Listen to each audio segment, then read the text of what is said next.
اگر تم یہ جاننا چاہتے ہو کہ کیوں اللہ تمہارے دل سے کسی چیز یا شخص کا خیال نہیں نکال رہا، کیوں تمہیں ایسی آزمائش میں ڈال کر تڑپا رہا ہے کہ تم ٹوٹ جاتے ہو، بکھر جاتے ہو، کیوں وہ تمہارے دل کو بے چین کر رہا ہے، جانتے ہو کیوں؟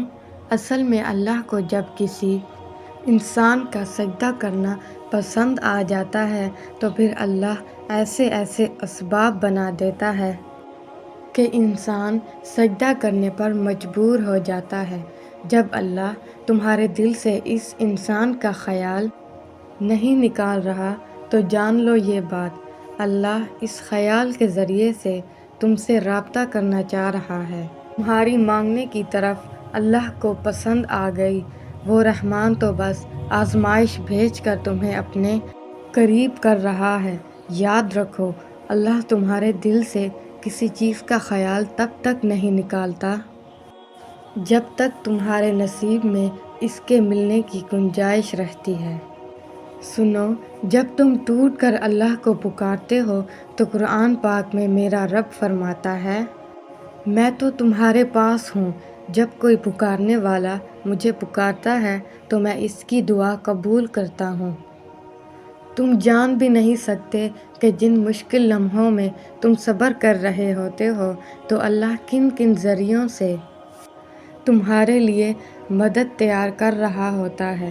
اگر تمہیں ایسا لگتا ہے کہ تمہاری زندگی میں کچھ بھی بے مقصد ہو رہا ہے تو سنو، جس درد سے تم گزر رہے ہوتے ہو، میں جانتی ہوں اس وقت برداشت کرنا مشکل ہوتا ہے، مگر وہ رحمان تمہاری منزل کو تمہاری سوچ سے بھی زیادہ خوبصورت رکھتا ہے۔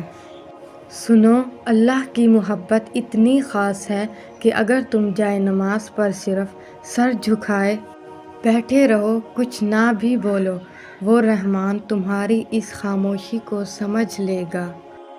وہ رحمان کچھ لمحوں بعد تمہارے دل میں ایسا سکون اتار دے گا کہ تمہیں لگے گا کہ اللہ نے تمہارے پریشان دل کو سمجھا دیا ہو، اور وہ رحمان تم سے کہہ رہا ہو کہ تم مجھ سے نا امید مت ہو، میں ہوں نا، سب ٹھیک کر دوں گا۔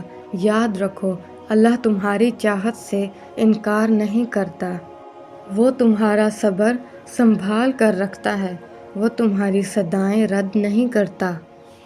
اور جانتے ہو، جب تم سب کچھ اللہ پر چھوڑ دیتے ہو تو وہ اللہ بھی تمہارے یقین کو قائم رکھتا ہے، اور جلد ہی تمہاری ساری مشکلات ختم ہو جائیں گی، تمہاری ہر دعائیں قبول کر لی جائیں گی۔ ویورز، میری اس ویڈیو سے آپ کو کچھ بھی اچھا لگا ہو تو مجھے کمنٹ میں ضرور بتائیں، اور ویڈیو کو لائک کر کے چینل کو سبسکرائب ضرور کیجیے گا۔ اللہ حافظ۔